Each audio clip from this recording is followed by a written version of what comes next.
رب العالمين والصلاة والسلام على أشرف الأنبياء والمرسلين وعلى آله وصحبه أجمعين. رضيت بالله ربا وبالإسلام دينا وبمحمد نبيا ورسولا.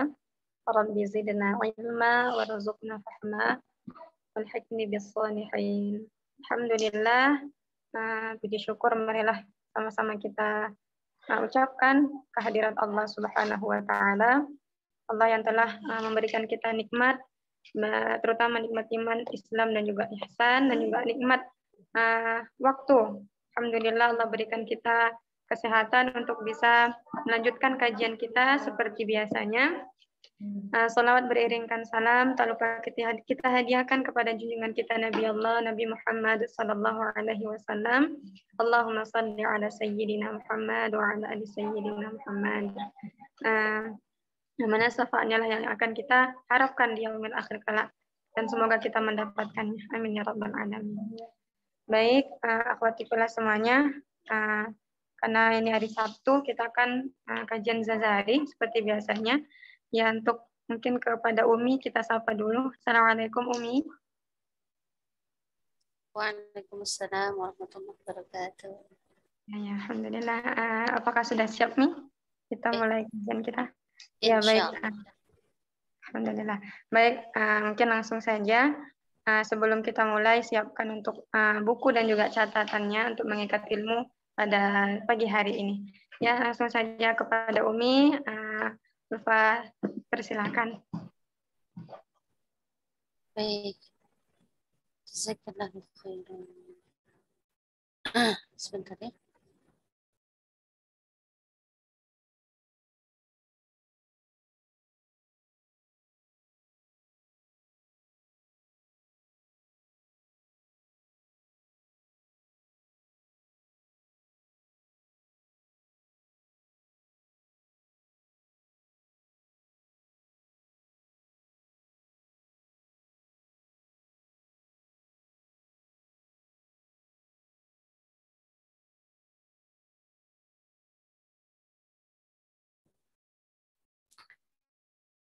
Baik, bismillahirrahmanirrahim. Alhamdulillahi rabbil alamin. Assalatu wassalamu ala asyrafil anbiya'i wal mursalin wa ala alihi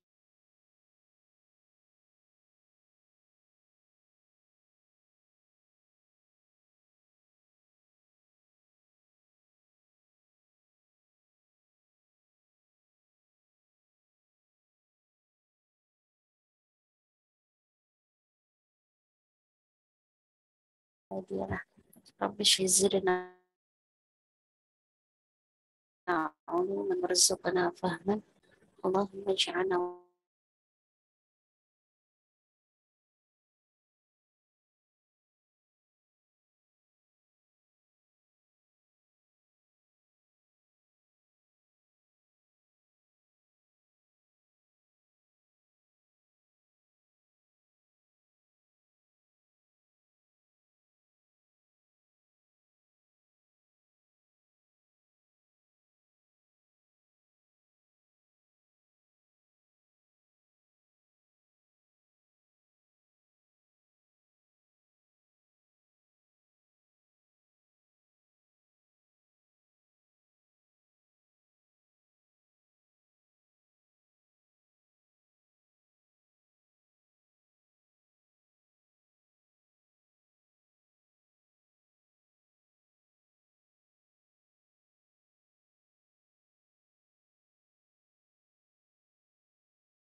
ya. Tadi terlempar ya, akhwat ya. Alhamdulillah, assalatu wassalamu ala rasulillah wa ala alihi wa sahbihi wa mawala amma ba'd. Asyhadu an la ilaha illallah wa asyhadu anna muhammadar rasulullah. Man yahdihillah fala mudilla lah wa man yudlil fala hadiya. Warzuqna rabbi shrah li sadri wa yassir li amri wahlul 'uqdatam min lisani yafqahu qawli. Allah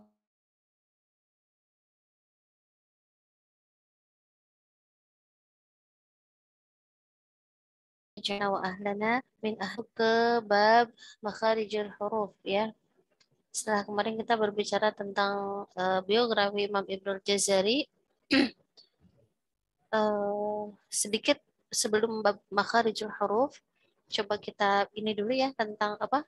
Kita bahas sedikit tentang bab muqaddimah. Yaqulu raji yaqulu raji'a fi rabbi sami'i. Berkata raji, orang yang mengharapkan afi rabbi sami'i, yaitu mengharapkan keampunan Tuhan dari Allah, dari Allah ya, Rabb semesta alam yang maha mendengar, as-sami' yang maha mendengar. Yaitu siapa? Muhammad ibnu al-Jazari. Muhammad ibnu al-Jazari asy-Syafi'i. Yaitu Muhammad ibnu al-Jazari asy-Syafi'i. Kemarin sudah dijelaskan tentang biografi dari Imam Ibnul Jazari. Kita langsung ke bait berikutnya. Alhamdulillahi wa sallallahu ala nabiyyihi wa mustafahu. Segala puji bagi Allah, begitupun salawat Allah ya, doa dari Allah, rahmat dari Allah ala nabiyyihi untuk nabinya, wa mustafahu dan hamba pilihannya. Alhamdu itu adalah as-sana'u bil lisan ya, sebuah pujian yang diucapkan oleh lisan ya, alal jamilil ikhtiyari ya, atas dasar sukarela.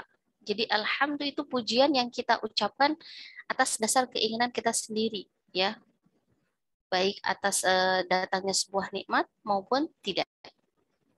As-salah itu maksudnya di sini as-salatu bukan salat dalam arti salat ya, bukan. As-salatu wa sallallahu maksudnya adalah as-salah. As-salah ya, jika dari Allah, jika berasal dari Allah, itu maknanya adalah rahmat. Ya. Jika dari malaikat, diucapkan oleh malaikat, maka itu dinamakan istighfar, pemohonan ampun. Ya. Dan jika dari makhluk dari kita ya, dari manusia, maka itu maknanya adalah doa kebaikan, doa kebaikan. Jadi ketika kita mengucapkan wassallallahu ya, wassallallahu, jika itu berasal dari Allah, maka artinya rahmat Allah. Semoga rahmat Allah. Jika berasal dari malaikat, maka itu pengampunan, permintaan ampun ya untuk Rasulullah, istighfar. Dan jika dari kita, itu berarti maknanya doa kebaikan. Ya. Wassallallahu ala nabiyyihi. Untuk Nabi Muhammad, nabinya Allah. Wafahu dan hamba pilihan Allah. Seperti kita tahu bahwa Nabi itu adalah orang yang mendapatkan wahyu ya, yang mendapatkan nubuwah dari Allah. Lebih umum dibandingkan dengan Rasul. Kalau Rasul itu orang yang mendapatkan risalah dari Allah. Sebentar, akhwat.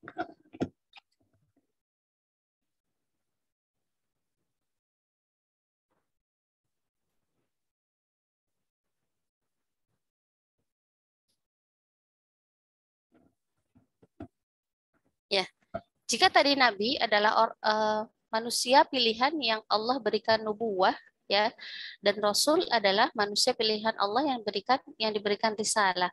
Ada perbedaan antara Nabi dan Rasul. Nabi itu yang mendapatkan wahyu yang hanya diperuntukkan untuk dirinya sendiri tanpa ada kewajiban untuk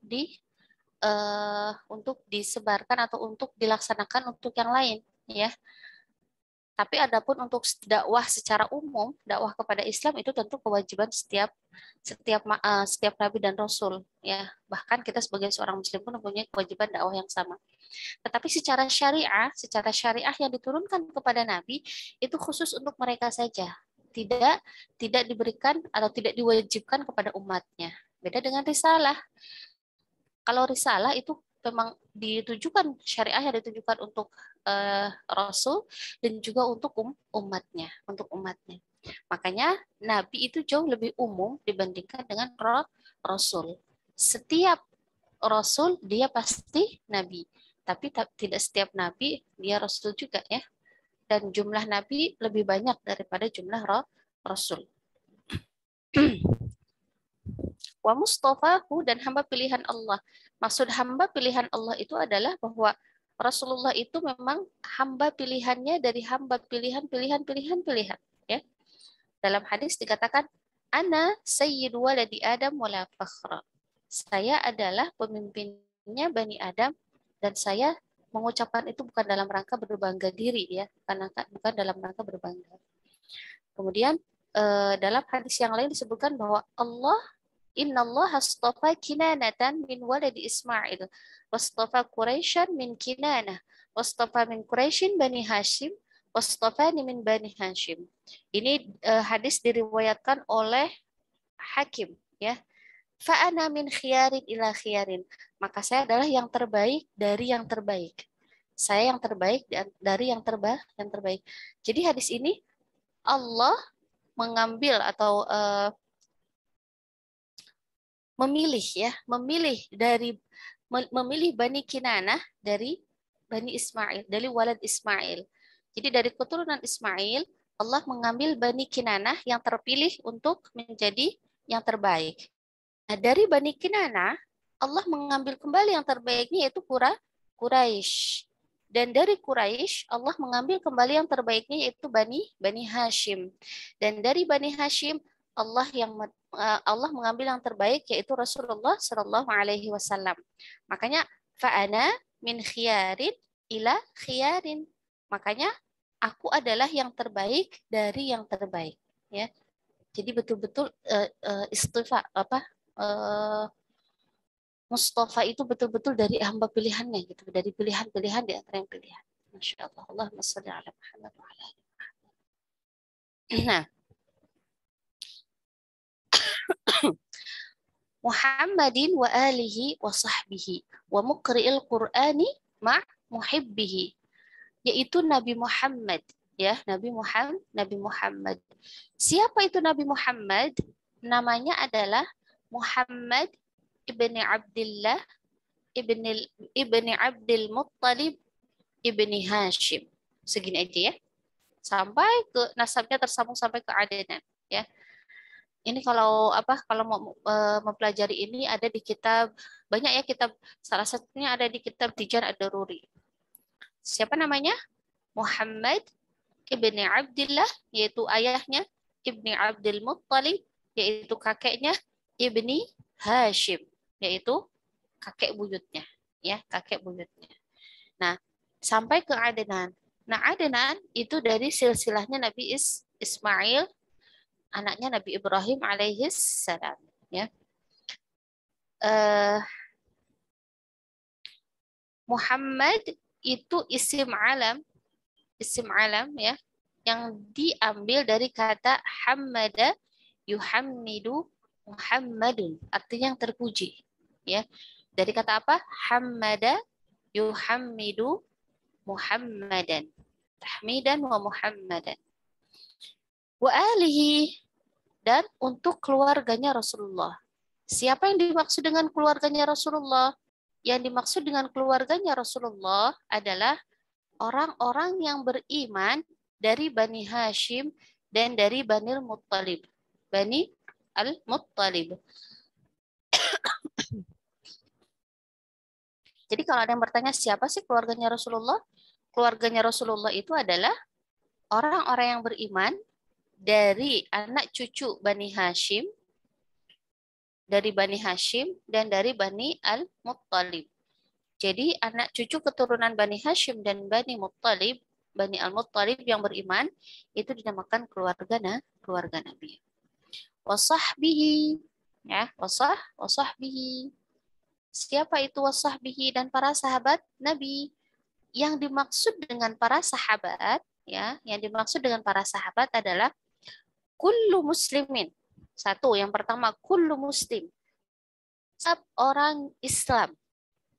Laqiya nabiyya, yang bertemu Nabi sallallahu alaihi wasallam walau lahzatan, walaupun hanya sebentar. Jadi seorang muslim yang bertemu dengan Rasulullah SAW walaupun hanya sebentar, ya, walaulah tetap sekejap, sebentar. Wa mata musliman, dan meninggal dalam keadaan muslim.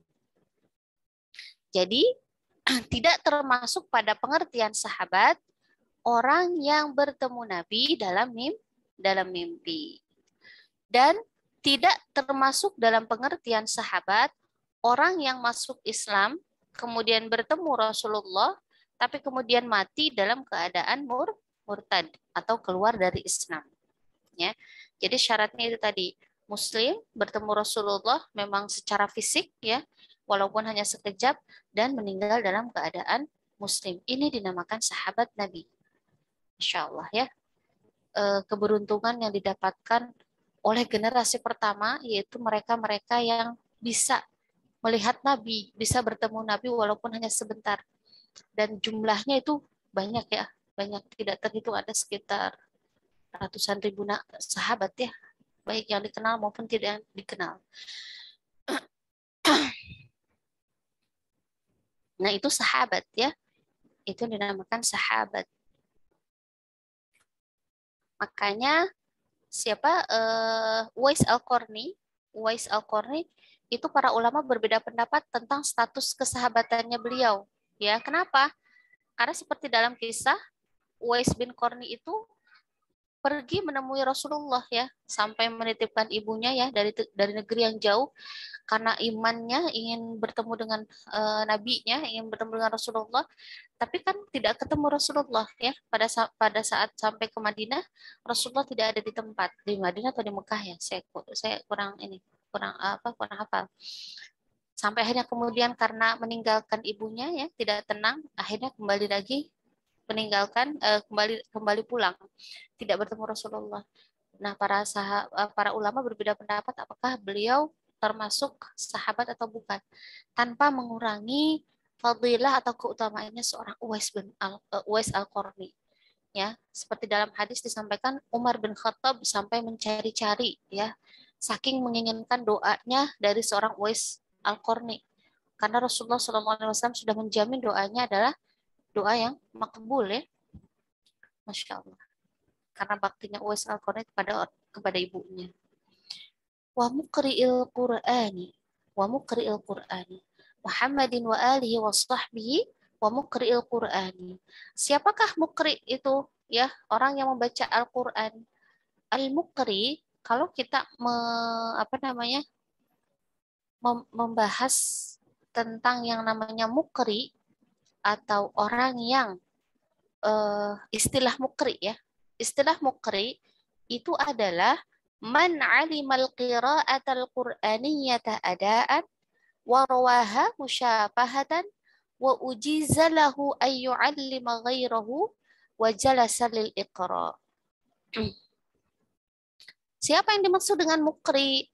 Yang dimaksud dengan muqri itu adalah orang yang mengetahui ragam-ragam qiraat, bacaan-bacaan qiraat Quran, adaan secara praktek, ya, dan meriwayatkannya kembali secara musyafahah, secara dari mulut ke mulut, dan dia sudah diberikan ijazah untuk mengajarkan kepada yang lain, dan telah duduk dan memiliki majelis lil iqra, telah memiliki majelis untuk mengajar kembali. Itu dinamakan muqri. Jadi muqri itu minimal sudah menguasai lebih dari satu qiraah, ya. Seperti yang kita tahu kan, qiraah itu jenis bacaan Al-Quran itu ada 10, ya. Maka minimal dia sudah mengetahui lebih dari 3 qiraah. Minimal sudah mengetahui atau sudah menguasai 7 jenis qiraah dan sudah mendapatkan ijazah untuk mengajarkan kepada yang lain dan sudah memiliki majelis lil iqra, majelis untuk mengajar. Wa fil hadits as-sahih, ya, dalam hadis sahih disebutkan bahwa khairukum man ta'allama al-Qur'ana wa 'allamahu. sebaik-baik kalian adalah yang belajar Al-Quran dan mengajarkannya. Mukri itu adalah termasuk orang yang mendapatkan kebaikan daripada hadis ini. Dia belajar kemudian mengajarkannya. Wa muqri'il Qur'ani ma' muhibbihi.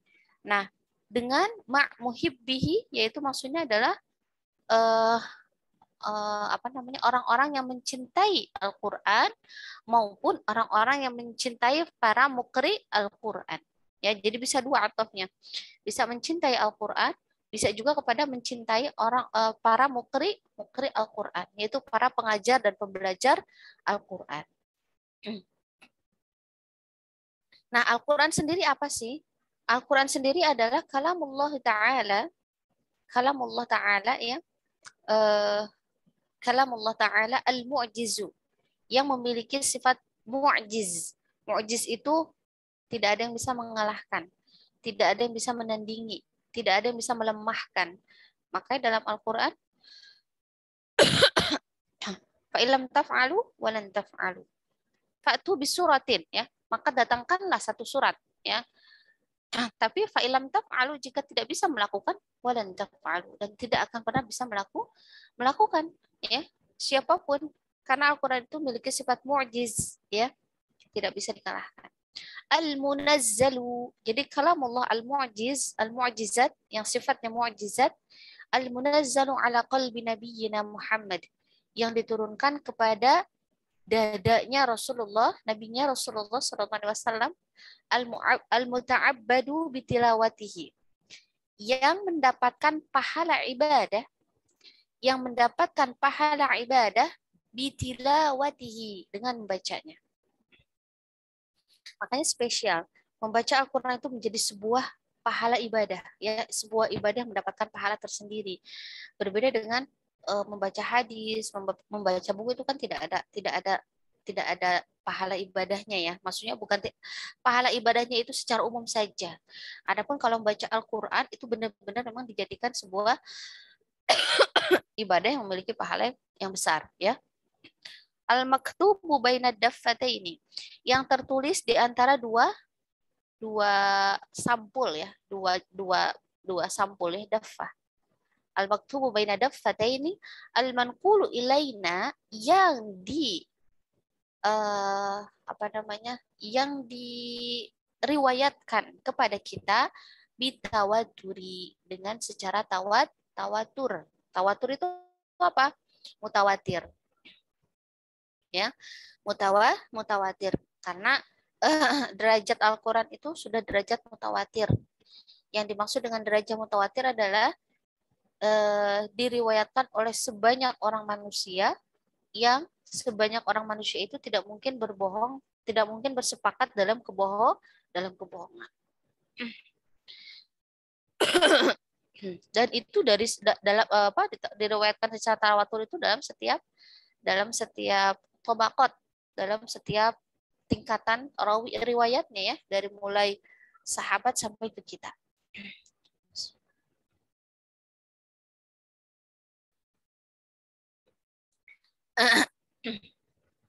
Nah, wa ba'du, setelah Imam Ibnu Jazari mengucapkan muqaddimah, wa ba'du, dan setelah itu, inna hadhihi muqaddimah, sesungguhnya ini adalah pendahuluan fi ma'ala qari'ihi, untuk mereka-mereka yang ingin mempelajari atau membaca Al-Quran, untuk mereka yang ingin membaca Al-Quran, ayya'lamahu, untuk diketahui, yang wajib diketahui, ya, yang wajib.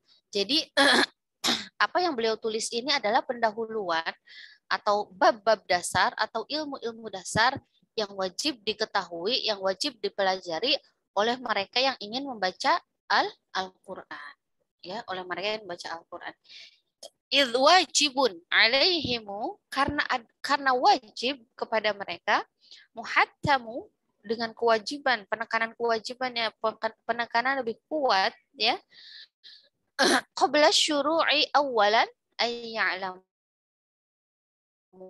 sebelum mereka membaca Al-Quran, mereka harus menguasai dulu, harus mengetahui ilmunya, harus menguasai dan harus bisa secara praktik juga ya, tidak hanya sekedar mengetahui tapi juga bisa secara praktik juga sebelum mereka membaca Al-Qur'an ya.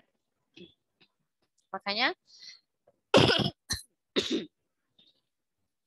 seorang muslim ya itu apa namanya?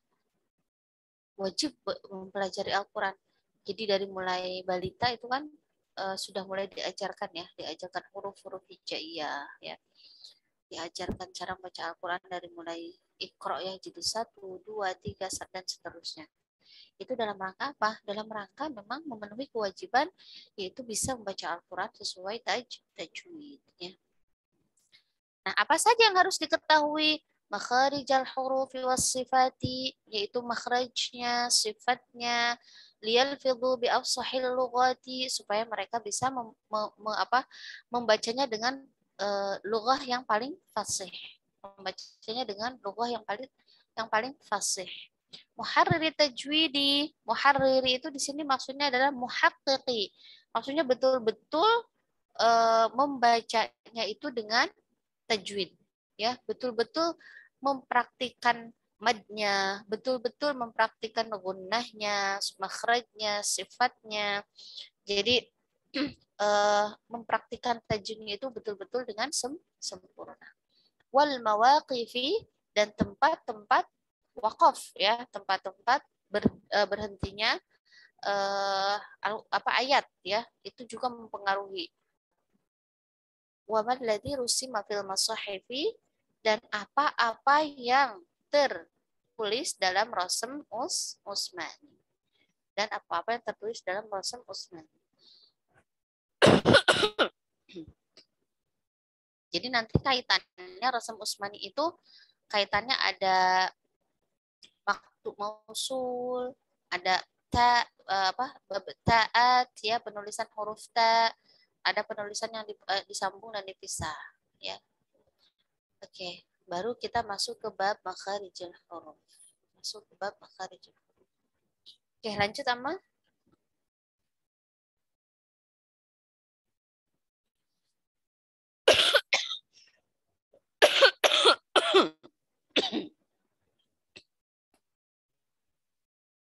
Oke, apa itu makhraj? Makhraj itu jamak dari makharij. Artinya tempat keluar. Kan kalau yang pernah belajar bahasa Arab, kharaja itu artinya keluar. Maka makhrajun itu artinya tempat keluar. Jamaknya apa? Makharij. Jamaknya makharij yang artinya tempat-tempat keluar. Makharijul huruf. Al-huruf itu jamak dari harf ya. Jamak dari harf artinya ujung sesuatu.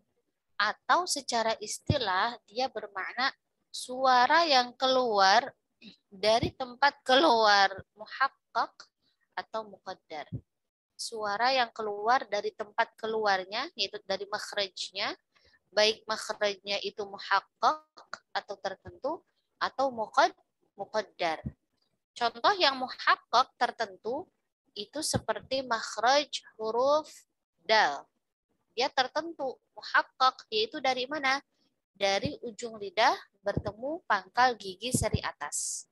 Da, muhaqqaq. Nah, contoh makhraj yang muqaddar itu seperti makhraj jauf atau rongga mulut ketika mengucapkan huruf mad. Maka ketika kita mengucapkan huruf mad, a, i, u, itu muqaddar ya, dikira-kira saja karena memang tidak ada batasan secara spesifik sampai mana makhrajnya huruf mad ini, tidak ada, karena dia keluar seiring dengan berjalannya udara, berjalannya nafas, sampai ya nafas kan entah sampai mana ya ujungnya kan tidak bisa dilihat, tidak bisa ditentukan ya. Itu contoh makhraj muqaddar maupun makhraj muhaqqaq. Lanjut Amma.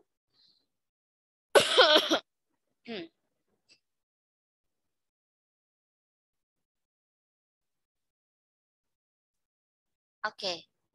Jadi makharijul huruf maknanya adalah tempat keluarnya huruf dan letaknya, ya, tempat keluarnya huruf dan letaknya.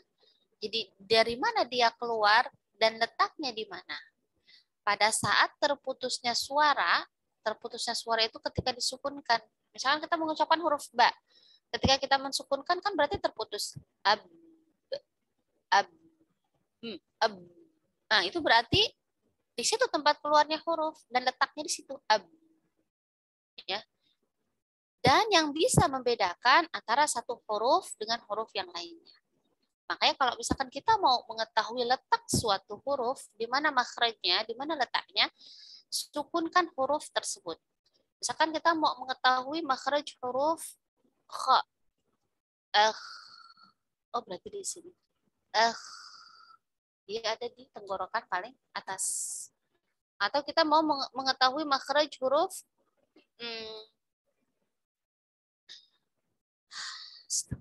huruf ain. Di mana? Oh, dia di tengah tenggorokan. Ya, itu makna dari makharijul huruf. Ya, jadi kalau kita mau mengetahui makhraj sebuah huruf disukunkan saja mim, am. Oh, berarti dia dari dua bibir. Ako. Oh, berarti dia dari, kita rasakan. Ako. Dia dari pangkal lidah. Ako. Pangkal lidah bertemu dengan langit-langit yang lunak. Ako. Lanjut.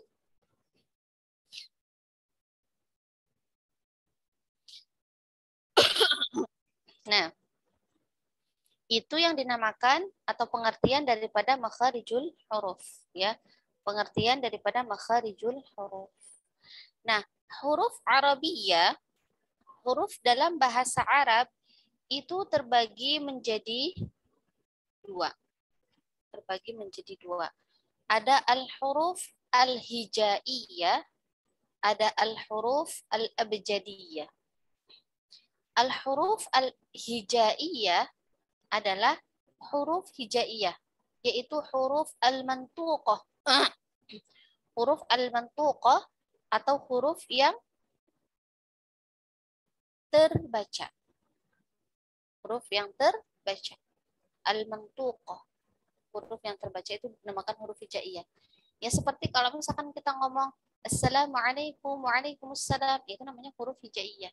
Karena huruf-huruf itu digunakan ketika berbicara. Dan yang kedua ada al-huruf al-maktubah, al-abjadiyah atau al-maktubah, huruf abjad. Jadi abjad itu serapan dari bahasa Arab. Itu huruf yang ditulis. Huruf yang ditulis yang memang digunakan sebagai simbol, ya, sebagai simbol. Nanti kita akan pelajari di berikutnya. Lanjut.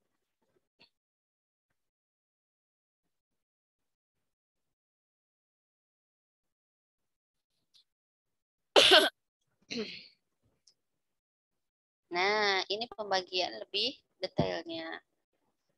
Jadi, al-huruf al-arabiyah itu ada al-huruf al-ma'ani, ada al-huruf al-mabani. Al-huruf al-ma'ani adalah huruf yang memiliki arti atau memiliki makna. Huruf yang memiliki arti atau memiliki makna. Sebagaimana kita ketahui bahwa kalimat, kata, ya, kalau saya berbicara kalimat itu artinya kata, ya, kalimat dalam bahasa Arab maksudnya. Kalimat itu memiliki tiga jenis. Ada kalimat ism, ada kalimat fi'il, ada kalimat harf. Nah, kalimat harf inilah yang maksudnya disebut dengan al-harf al-ma'ani. Al-huruf al-ma'ani. Al-harf al-ma'ani yaitu huruf yang memiliki makna. Seperti apa? Min, ila, fi, an, bi, li. Itu kan dia memiliki makna, ya. Min dari ila, ke fi di dalam, bi dengan, li untuk, ya. Itu dinamakan al-huruf al-ma'ani. Memang huruf-huruf tersebut memiliki makna. Yang kedua ada al-huruf al-mabani. Ada al-huruf al-mabani. Huruf yang dipakai untuk merangkai, yang digunakan untuk membuat sebuah rangkaian kalimat. Huruf yang digunakan untuk merangkai sebuah kalimat atau sebuah kata yang menjadi bangunan-bangunan sebuah kata. Misalkan saya mengucapkan kata kataba atau kitabun, kata kitabun yang artinya buku. Maka kitabun itu adalah rangkaian dari huruf. Huruf kaf, huruf ta, huruf alif, dan huruf ba. Ini dinamakan al-huruf al-mabani. Nah, al-huruf al-mabani terbagi menjadi dua. Ada al-huruf al-abjadiyah, ada al-huruf al-hijaiyah. Yang tadi saya sebutkan ya. Adapun huruf hijaiyah, kalau abjadiyah dia ada 28 huruf. Abjadiyah ada berapa? 28 huruf. Sementara kalau huruf hijaiyah itu terbagi lagi menjadi dua. Ada huruf asli, ada huruf far'i. Nah, huruf asli itu dilambangkan dengan ada 29 huruf. Tadi kan kalau abjadiyah yang tertulis ya, kalau hijaiyah yang terucapkan, yang terucap ya. Lanjut.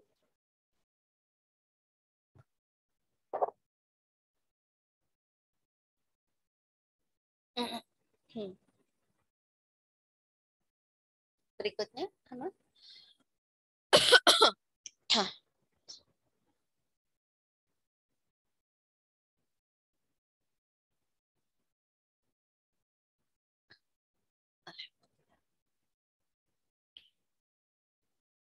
Belum bisa lanjut, Ama. Slide-nya, silakan.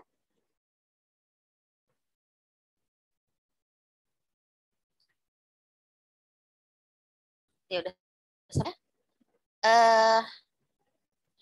Al-huruf al-mabani atau al-huruf al-hijaiyah dia terbagi menjadi dua ya. Ada huruf tadi ya, huruf apa namanya? Ada huruf asli, ada huruf far'i. Kalau huruf asli itu memang ada lambangnya, tertulis, ada bentuknya, ada lambangnya. Tapi kalau huruf al-far'i itu tidak ada lambangnya, tidak ada bentuk tulisannya ya, tidak ada bentuk, tidak ada lambangnya. Nah, yang pertama al-huruf al-abjadiyah. Al-huruf al-abjadiyah atau huruf abjad yang tertulis itu terbagi menjadi dua. Ada masyriq, ada maghrib. Ini tidak ada keterangannya yang mana yang masyriq, mana yang maghrib ya. Sebentar. Ya. Yang pertama, yang abjad hawaz hutti kalamun sa'fas qarashat fakhadun dodhogun. Ini adalah huruf abjadiyah masyriqiyah yang dipakai oleh Arab bagian timur. Ya. Yang dipakai oleh Arab bagian timur. Adapun yang bawahnya abjad hawaz hutti kalamun sa'fad qarasat sakhadun ghaghashun. Ini adalah huruf abjadiyah yang digunakan di Arab bagian barat, Maghrib ya. Kalau yang atas masyriq, yang kalau yang bawah adalah maghrib atau al-masyriqiyah al-maghribiyah ya.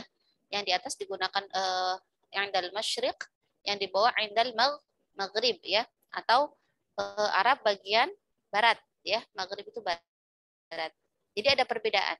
Nah, lanjut slide berikutnya.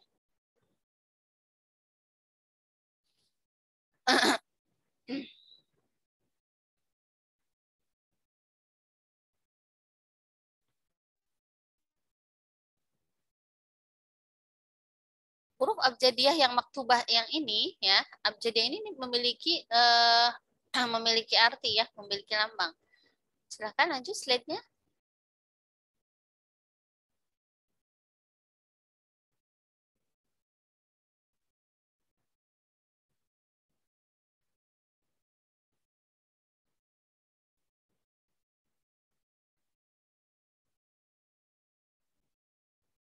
Nah, nilai pada huruf abjadiyah adalah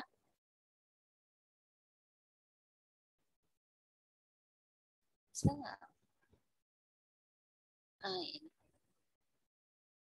Nah, ini nilainya akhwat. Kalau huruf hamzah itu nilainya 1. Ba nilainya 2. Jim nilainya harus dihafal ya. Abjad, hawaz, puti, kalamun, sa'fas, qarashat, sakhad, dhadhag. Harus dihafal itu urutannya. Karena nilai hurufnya berurutan. Hamzah 1, ba 2, jim 3, dal 4, ha 5, waw 6, zai 7, ha 8, to 9, ya 10. Setelah 10 naik ya. Setelah satuan naik ke puluhan. Ya 10, kaf 20 sampai 90. Nah, di huruf qaf naik lagi menjadi ratusan. 100, 200 sampai dha 900. Terakhir huruf ghain itu nilainya 1000. Lanjut.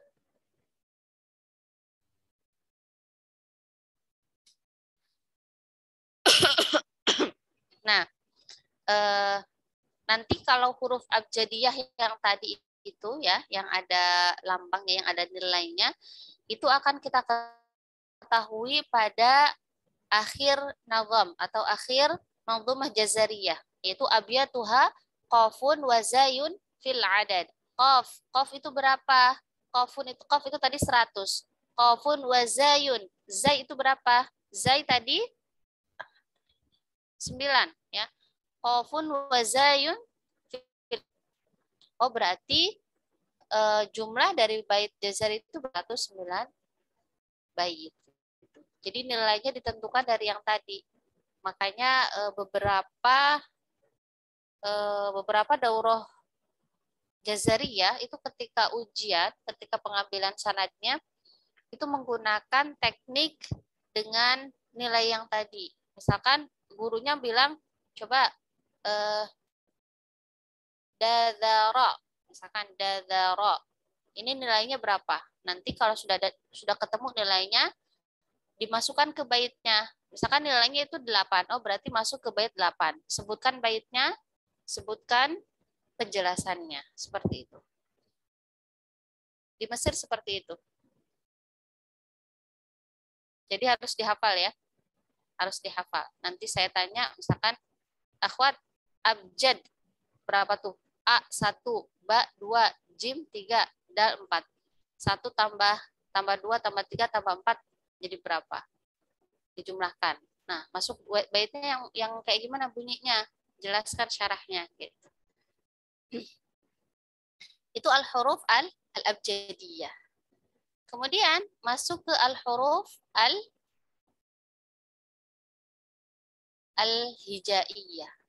Ya, al-hijaiyah.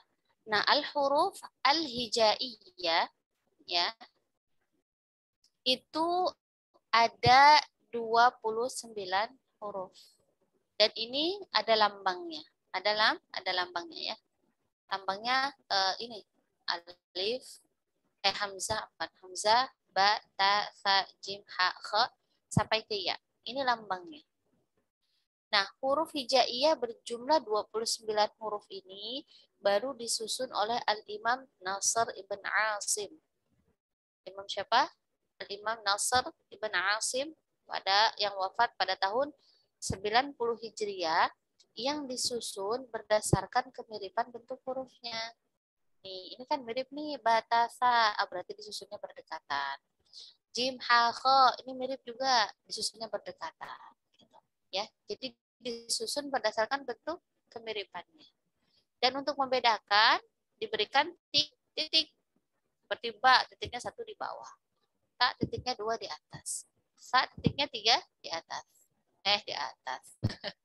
Di atas ya. Nah, awalnya huruf hijaiyah tuh begini saja, tidak ada titiknya. Terus bagaimana mengetahui ini ba, ini ta, ini sa? Ya mereka sudah bisa memahami langsung dari struktur kalimatnya. Ya, dari struktur kalimat itu sudah bisa diketahui kalau ini adalah ba, ini ta, ini sa, ya. Jadi bentuk pemberian titik itu muncul tidak dari awal ya, tidak dari awal, tidak dari zamannya Rasulullah maksudnya. Lanjut.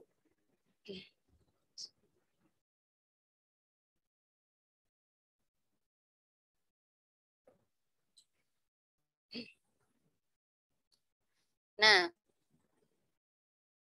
huruf yang berbentuk alif yang tadi ada di awal itu adalah huruf hamzah, ya. Adapun huruf alif itu maksudnya adalah huruf mad. Jadi kalau misalkan dilihat dari gambar yang tadi, yang pertama itu disebutnya hamzah bukan alif. Adapun kalau alif itu merupakan lambang dari huruf, ya, atau nama lain daripada huruf mad alif. Nah, adapun yang kemudian yang belum akhir tadi lam alif ditulisnya ini sebenarnya lam alif, ya.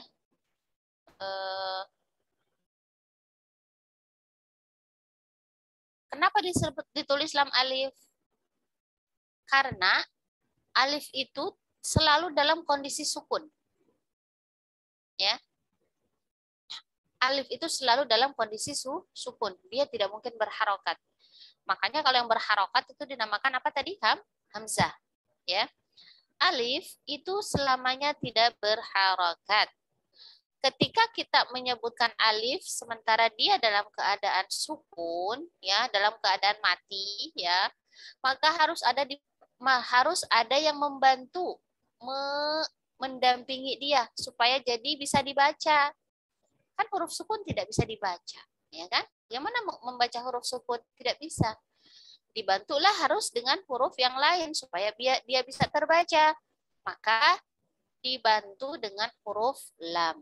Dinamakan lam alif. Lam alif. Kenapa lam yang membantu alif bukan jim? Misalkan jim alif atau sin alif atau ya alif. Enggak, kenapa dibantunya dengan huruf lam? Sebagai bentuk hutang budi, ya. Hutang budi. Kenapa hutang budi? Karena sebelumnya lam juga ketika sukun dia sudah dibantu dengan hamzah, yaitu pada alif lam. Kata alhamdu itu kan lamnya dalam keadaan sukun. Lam ta'arif, ya. Lam ta'arif di situ kan dalam keadaan sukun. Orang Arab tidak mungkin memulai bacaan dengan huruf sukun. Alhamdu. Tidak mungkin. Karena kaidahnya kalau memulai kata, orang Arab itu kalau memulai kata pasti dimulai dengan huruf yang berharakat. Ya, kalau mengakhiri kata pasti diakhiri dengan huruf yang sukun. Alamin. Nah, itu kebalikannya, ya. Jadi karena tidak mungkin memulai huruf atau memulai kata dengan huruf sukun, dibantulah al-ta'arif tadi dengan huruf hamzah wasal. Hamzah wasal itu hamzah yang kalau di awal dia dibaca, kalau di tengah dia gugur. Jadilah alhamdu. Katanya seperti itu penjelasan dari Ustaz Laili. Makanya di sini lam membantu alif sebagai bentuk balas budi saat lam ta'arif dibantu juga dengan hamzah wasal. Lanjut.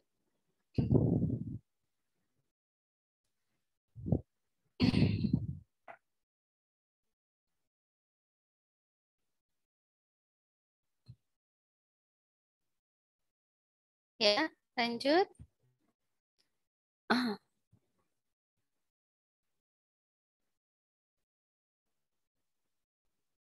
Ini masih ada kalimat-kalimat yang belum muncul nih, Amang.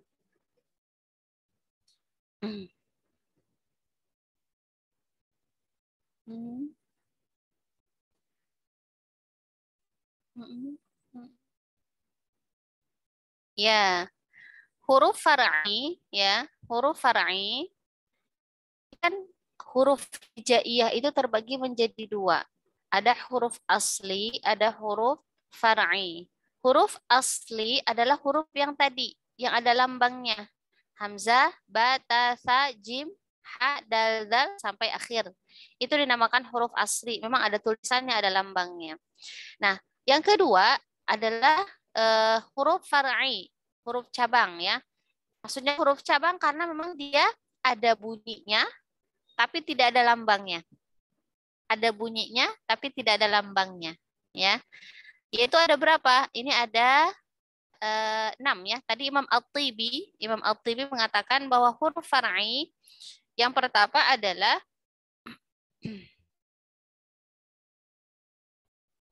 sebentar, afwan. Imam Al-Tibi mengatakan huruf-huruf far'i itu digunakan dalam Al-Qur'an sebagai huruf-huruf tambahan, ya. Kemudian digunakan untuk meringankan bacaan, ya, seperti hamzah yang ditashilkan, ya. Jadi karena terasa berat, maka digunakan untuk meringankan bacaan. Atau huruf yang diimalahkan.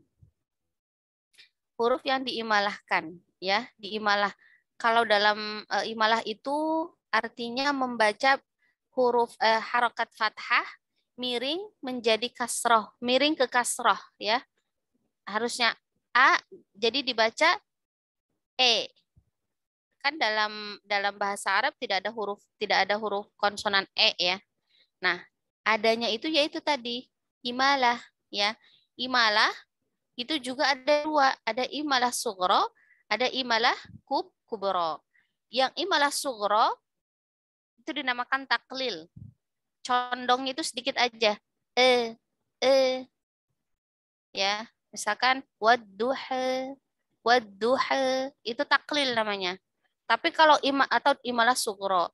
Adapun kalau imalah kubro, dia berarti miringnya wadduha. Kan beda ya. Yang tadi wadduha, yang ini wadduha gitu. Itu ada imalah. Dan imalah tidak hanya imalah itu termasuk kepada dialek, ya. Termasuk kepada dialek. Nah, bisa juga digunakan untuk ismam, ya. Ketika kita melafazkan ismam, ketika nun yang diidharkan atau mim yang tidak diidharkan. Lanjut berikutnya, nah ini pembagiannya. Di slide berikutnya ada 8. Ya, ada 8 huruf far'i.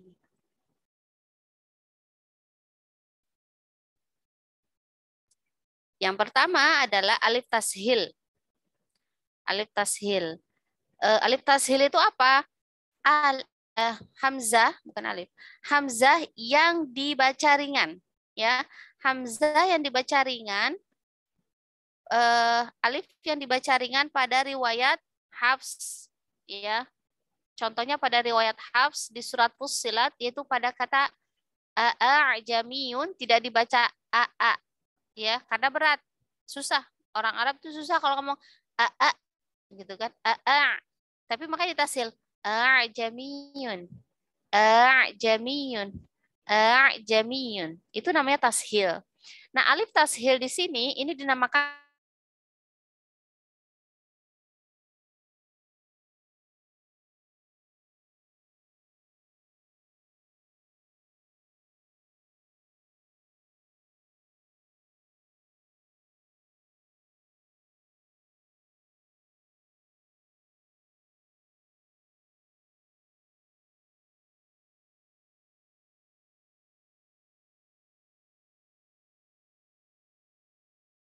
kan banyak yang menggunakan imalah, banyak yang menggunakan taklil, ya, macam-macam, ya.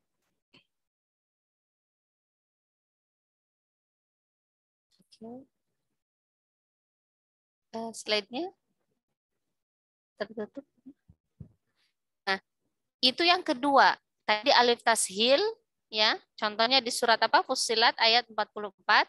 Yang kedua di alif imalah, ya. Contohnya pada surat Hud. Kalau riwayat Imam Hafs di surat Hud ayat 41. Ini malah wajib, ya. Dan yang ketiga itu ada ismam sod.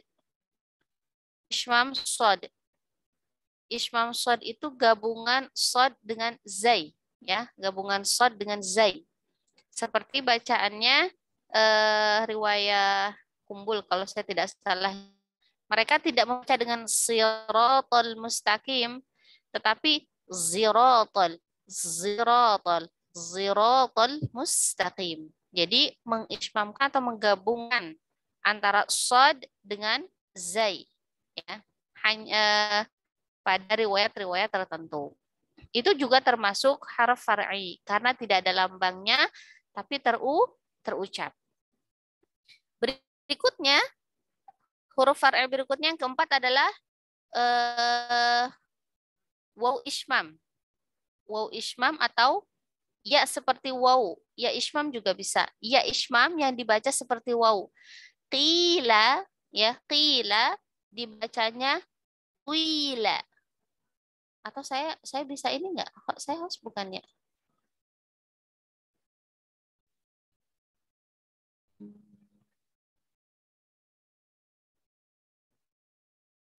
Oh, ya, oke, nggak masalah.